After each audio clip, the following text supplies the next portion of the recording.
Welcome to the 10K a Day Dentist, the podcast that breaks the speed limit called average. This is a fast lane where dentists go to get there quickly. Now here's your host, the 10K a Day Dentist, Dr. Bill Williams. Hello, this is Dr. Bill Williams. We're on the 10K a Day Dentist podcast, and we have with us today Dr. Barbara Hales, a medical physician and a professional copywriter. She's combined both of her talents into one particular career.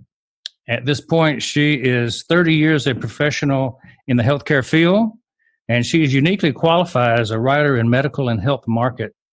She served as CEO of The Right Treatment and The Medical Strategist. Her services include editorials and case studies, newsletters, white papers, web content, and patient guides, to name a few. Barbara maintains a health focus and wellness focus with web and content marketing to showcase quality services and products. In fact, Barbara's clients have been saying about her, if it's captivating, benefit-driven copy you need, Barbara will provide it. She combines professional knowledge with a unique conversational tone to write excellent promotions. I met Barbara in San Diego, and I can attest to the fact that she's got a way with words. She's a best-selling author. She's been inducted into the National Academy of Best-Selling Authors after releasing her books, Content Copy Made Easy and Power to the Patient, The Medical Strategist. She's got a number of media appearances on the Brian Tracy Show, ABC, NBC, Fox affiliates across the country. She's been featured in Newsweek. She's a frequent speaker at major events like the Success Live event in Orlando, Florida. She's got an MD degree from Rosalind Franklin University Medical School in Chicago, and she is, in 2010, been named the Professional of the Year representing the medical copywriting industry. So welcome to the 10K a Day Dentist podcast.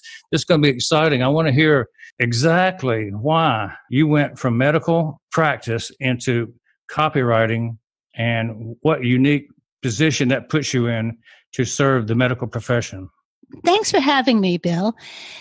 Transitioning from being a physician to being a content marketer was an easy one for me because I took my practice from no patients at all to 10,000 active patients, so I know what works and what doesn't.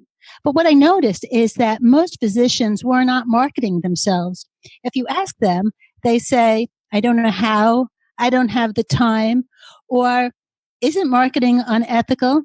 But the fact of the matter is, marketing is telling people where you're located and what services you provide. Can you imagine saying, I have an office, but I'm not telling you where? You're going to have to guess. Or, this is where my office is, but I'm not telling you what services I provide. Of course not. That's silly. So if you tell potential patients that information, guess what? You're marketing. Now it's just a question of doing it most effectively. Well, tell me, you're going to focus most of your work in your practice on medical offices, but how is a medical office and a dental office similar in their marketing needs? Well, in terms of marketing, both dentists and doctors need to market themselves equally, and a lot of the techniques for medical marketing are the same as those for dental marketing. If you have your own office and your own business, then you need to promote yourself and your services. The main thing is to not only have visibility, so when people are looking for a dentist as well as a doctor, they know where to find you and where you're located, and also to show that you have authority in your field. People don't want just any old dentist. They want the dentist, the one with the best skills, bedside manner, and has the knowledge and skill to take care of their problems and provide solutions to the problems that they're struggling with. And you don't ever know what people are thinking about you until you listen in to the buzz going across the internet. So I know that you're an expert in social media and you know a lot about how to dig out the facts. Now, tell us about eavesdropping. How do we find out what's been said about us? Well, If only you could be a fly on the wall to see what people are tweeting or even saying about you and your business. There's a tool on Twitter called Advanced Search. What you see when you enter is putting in keywords to view tweets that people are posting in relationship to you and these keywords. By getting this information, you have an idea about what is trending, what people are interested in, and what is relevant to your market. You can also register for Google Alert. Then anytime you are mentioned online, regardless of whether it is in any of the social media sites or even other forums or chat rooms, blog posts, articles, Google lets you know that people are talking about you and where you're located. The reason why this is really important is because if it is negative, you can do damage control immediately.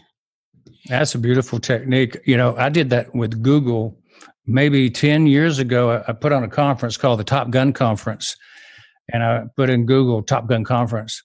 And so even today, I get notices when anybody writes something about a Top Gun conference. And it turns out there must be a lot of people putting on conferences related to Top Gun Conference. The word is not just unique to my conference. So that's good information. And I hope everybody's listening that understands that a dental office can spy on their neighbors. You can know what people are saying about the neighbors. You can know what they're saying about you. You can see where your competition is. So it's not just the keywords that are about your office, but you can study what people are thinking about the competition. Well, Bill, it goes further than that because nowadays patients don't make appointments with new dentists or doctors without checking them out first. They're going online to the various rating service sites to see exactly whether they have several stars, only 1 star, no stars, whether there is positive reviews or no reviews. Studies show that 88% of users trust online reviews as much or more than the recommendations they get by friends and family. Yeah, this online reputation is probably the biggest screening device that we have going right now. It sure is. So it's a question of, going ahead and being proactive to manage your online reputation. Because if you're vying for patients in the dental field or in any other specialty, the one with the stellar reviews are going to get the business. If that's not you, the number of patients on your schedule could plummet overnight, and that's not a pretty sight. Can you tell us what would be some of the major online reputation or review sites right now? Well, the ones that most people use would be vitals.com, HealthGrades, Yelp, WebMD, RateMDs, and ZocDoc, although there are many others. There are many others. I know 12, 15 years ago, I started putting myself out there online. I was a webmaster back in 1997. So, I look for things to put my URLs on and to get rated. And I know that they changed over the last decade or two. We haven't been consistently seeing the same ones stay there. They have some that rise and some fall. Some of them are not populated, but like our name is on there, but nothing is populated in there by the practices. How do you get the doctors to go to the review sites and fill them out? Because there are a lot of these review sites that are not filled out. They don't have the proper information about the practice. And so they're sitting there with very little information, and so people think you're not active. So I noticed that a lot of these sites are kind of like created anonymously, and you have to claim the site before you can actually have somebody go and rate you with any significance. Well, I think that you're really onto something there, Bill, because nobody is going to make an appointment to see you if they don't know about you. They're going online to see what reviews you have, and if you have no reviews, they're just going to move on to the next person that has a better reputation. That's particularly true in dentistry. Some of the things you mentioned for physicians, HealthGrades and others, they don't have a very solid dental connection, and so I see a lot of dentists who have a totally blank recommendation and information form filled out to, just all it is a name and an address, doesn't even have a phone number. Yeah, it's really crucial. Obviously, if people don't have your telephone number, they're not going to call you. It's as simple as that. So what you need to do really is to go on all of the major sites and put in the information that pertains to you. Not only the particulars such as the address and telephone number, but also to use the maps so that people could get a good idea of exactly where you're located.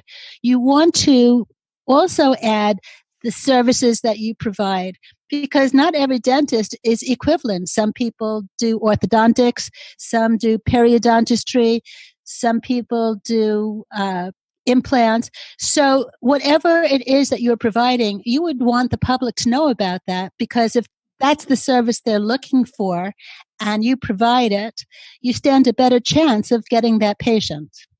Exactly. What's your best recommendation for getting a patient to go and fill out? Can you stimulate patients to go out and fill out the reputation management review sites? Oh, absolutely.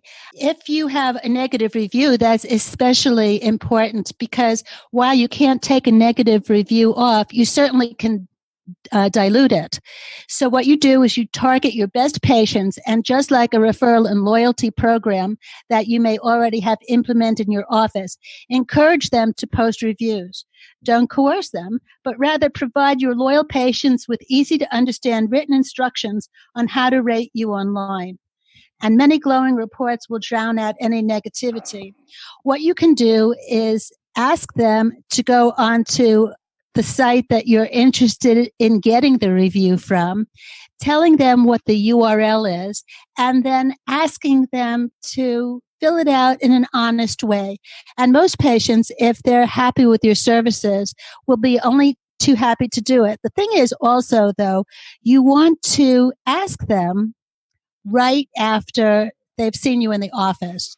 If they haven't seen you in 6 to 12 months, they're going to be less likely or eager to do that. But if they've just seen you, they're happy with your service, they're more than happy to give you a glowing report because of the service that they received. Now, a lot of times these days, there are automatic text messages and emails that go out after people leave our office from an appointment. And those can contain a survey, ask how we did, and those can often be tied in straight to the review sites. Well, as long as you ask permission first, because no matter what people say, it's important that you get permission before you can make that public. There is something else that, I did want your listeners to know about. There is a site called Review Push. This provides monitoring with several sites, issuing email alerts to you and notifications for any speaking that people have online about you. That's a very useful tool.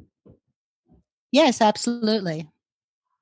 So if you're talking about social media, what's the number one mistake that people make with social media as far as in their medical or dental practice?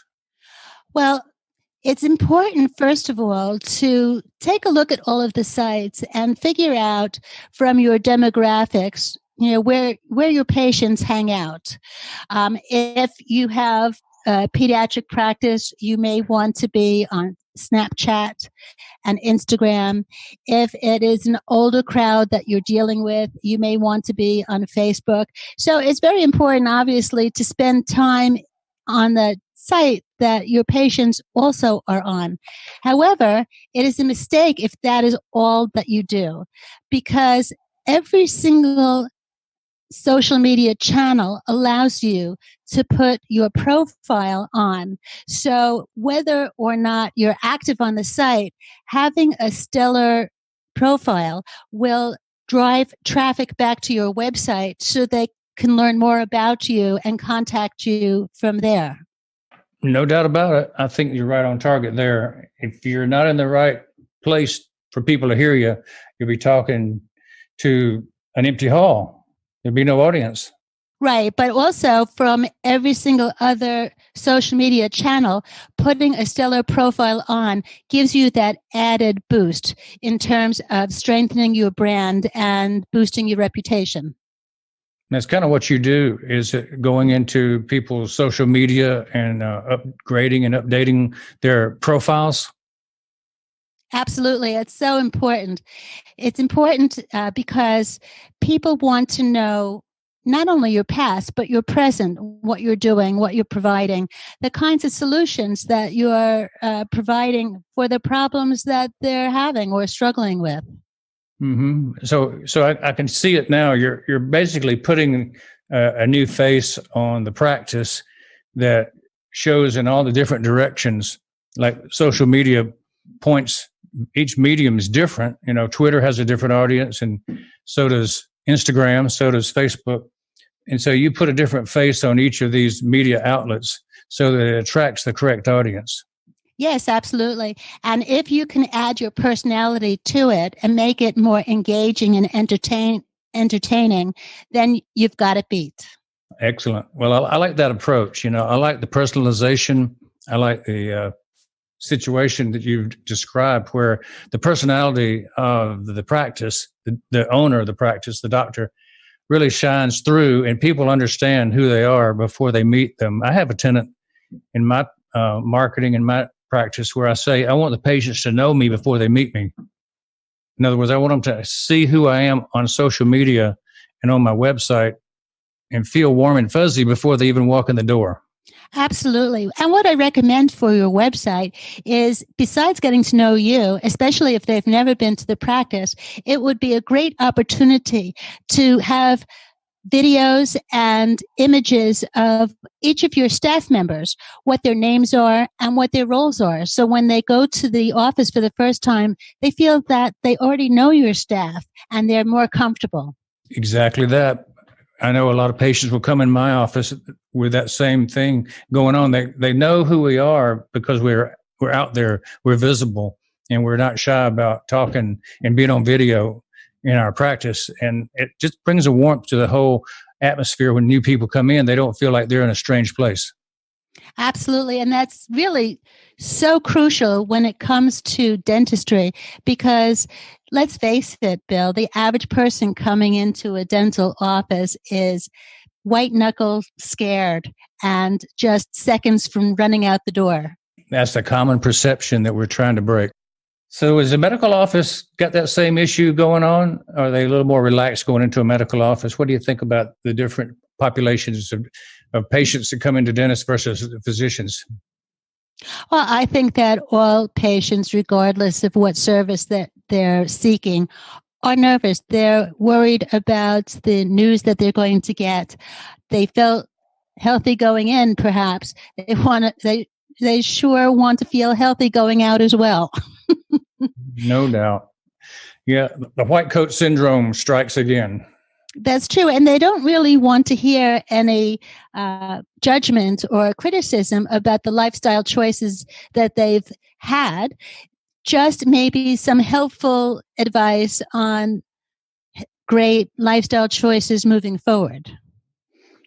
Yeah, no criticism. Rodney Dangerfield said something like this, he went to the doctor to get a second opinion, and the doctor looked at him and said, "And you're ugly too." So, Rodney, he always could take a compliment. That's true. Actually, he always made me laugh. Just looking at him made me laugh. So let's talk a little about the marketing funnel. I'm really interested in your take, being a more medical person. I'm a more dental person. What kind of a funnel do you like to create to audience the client base in to meet the doctor? What do you like to do to create the funnel happening?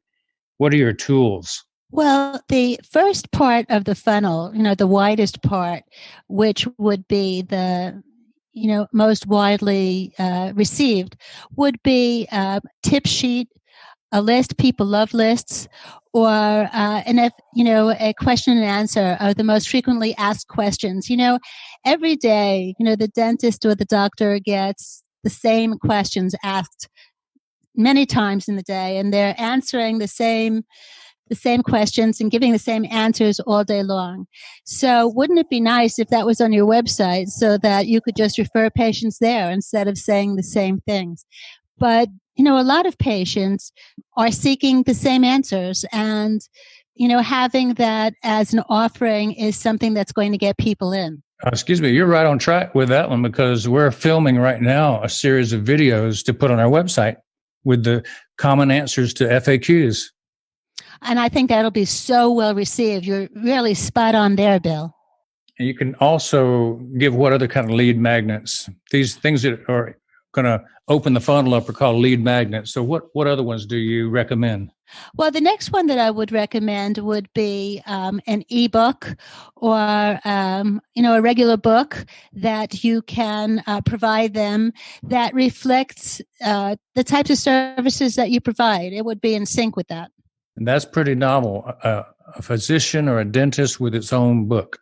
That's right. The thing is, if there are 5 dentists on the same block who are basically providing the same services, the one that you're going to go to as a patient is the one that wrote the book, because they're the authority. Yeah, that's the old term. I wrote the book on that. Or Exactly. He wrote the book on that. Exactly. She wrote the book on that. That's the term we use for the expert.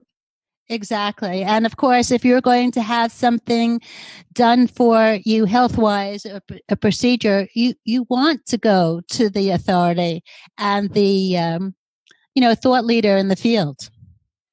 Let me tell you a story. I have a book that I wrote that I got done in my office. It was a one-off book, so I only had one copy, right? And so it's on my consult table. And so I had this patient come in, and he read the book, and he saw that I was the author, and he looked at all the pictures, and he wanted a cosmetic makeover. And so he said, "Can I borrow the book? And I want to photocopy it. I want to copy myself." So he went down to Kinko's and made himself a photocopy of the book and brought it back. Well, that was very nice of you. You could have said, you could buy it. Yeah, I didn't have a one copy, and it's my demo. It's a sales tool. Yeah, well, the thing is that you knew you only had one copy, but the patients don't know that. Yeah, I should have probably ordered a ton of these books to give out. And you could have said, well, it'll be a while before you get it because it's out of print. Yeah. So popular, we need to do a second run. There you have it. So that's the FAQ, and that's the ebook. What's next? The next would be an online course that you could give that would help instruct people on how they could better handle whatever problem it is that they need answers for. An online course really would do well. I'm thinking, we do implant courses in our office. We do live courses in the evening for dental implants, and it's about 30 to 45 minutes. You could put that online and have it evergreen, and people could tune into it whenever they wanted to. Absolutely. This way they know not only what the procedure is all about, but whether they are a candidate to have the procedure and what the possible side effects would be, or what they would experience having it and what to expect. And what about this medium here, the podcast? I think podcasts are great. Just like webinars, it is another channel where you can educate the listener and get your meaning across. Do you think that a medical physician or dentist would actually interview patients, or would they just do more of a monologue where they would talk about techniques and procedures?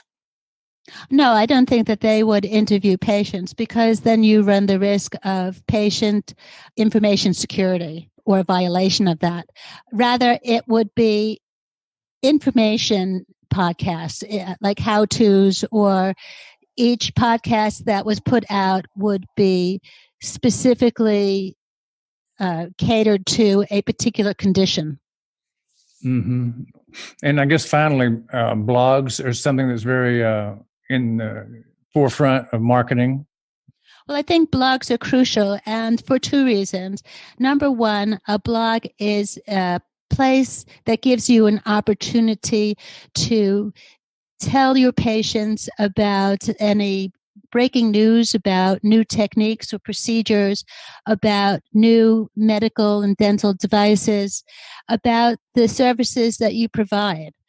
And it also is a place where your patients can enter comments and questions, and you could keep a whole conversation back and forth that many patients can contribute to, the same way that a forum or chat room would be. So the comment section, talking about. Yes, absolutely. But in addition to that, the search engines are seeing that the website is engaging to the audience at large.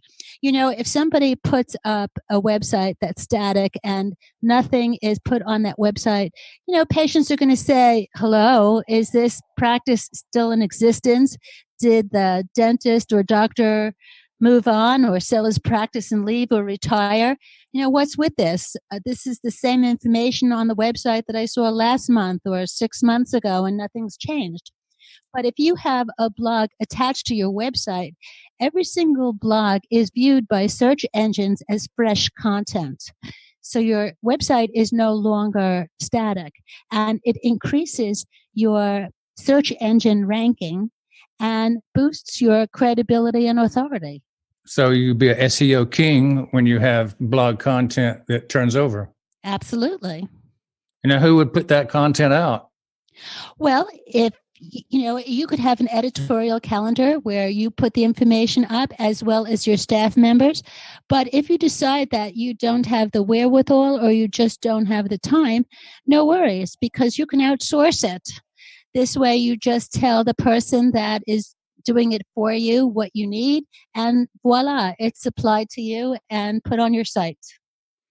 I bet the medical strategist might have some options and leads of where that could be done. And we'd be happy to do it for you. We have a done for you program. This way you get to keep doing what you do best and we do the rest. That sounds wonderful. If you have the need for these kind of services for marketing your medical or dental practice, I know Barbara's got quite a reputation and she's been doing it for many years. So I'm glad that we can promote what you're doing, and as well as talk about the techniques and tools that people can utilize in their office. So it's very, very exciting to find out that there's a professional with your background, not just somebody who really doesn't know medicine and dentistry. It's always a worry, I think, that the doctors have, that the people writing the blogs for them won't be really up to date, or they won't really understand that it'll sound sophomoric. So it's good to have a real professional in the back that can really provide. Well, that's so true. I worked in the trenches with them, so I know what, and I speak their language. So I can bridge the gap between the doctors and the patients. Therefore, both sides will understand each other better. Well, before we close out our podcast today, I want you to tell me about this hobby you have about scuba diving. And where have you scuba dived that you really like the best, and what did you see down there? Every place where I've been has had fish that or reefs that are specific to that area and no other place. My favorite, however, is the Galapagos. That is this place where Darwin formulated his theory of evolution. And you have a huge number of schools of big fish, different schools of varieties of sharks, and sea lions that are not afraid of people because they've never been prey to them. And they come up and they play with you like little puppies. Wonderful. I've never been to the Galapagos. I would love to make that trip to South America. My favorite was the Great Barrier Reef in Australia. I went and did a dive on the Whitsunday Islands and saw for the first time a Maori Rossi, which is a beautifully colored green fish, and it's huge, like 300 or 400 pounds. And then I went down and swam around with it and got my picture made. And so it was so incredible that I use that as my Facebook cover page now. How wonderful. Well, thanks so much for being on the podcast. The $10,000 a day dentist is really pleased, Barbara, to have your person of your caliber on the show. And tell us, what is your contact information if people want to get in touch with you and maybe do a consultation? Well, for your listeners today, I would like to provide a free 30-minute consultation to talk to them about whatever marketing needs they have. You can reach me at themedicalstrategist.com/contact, and I'd be happy to speak to you. All right, there you have it. Dr. Barbara Hales, the medical strategist on the $10,000 a day dentist. I imagine she'll make you a $10,000 a day dentist a lot faster if you use her services versus if you didn't do anything at all. Well, thank you so much for having me today, Bill. All right. Y'all have a good week down there in Florida. You're down in Florida, right? I am. Mm-hmm. Have a good week down there, and we'll enjoy ourselves up here in Atlanta.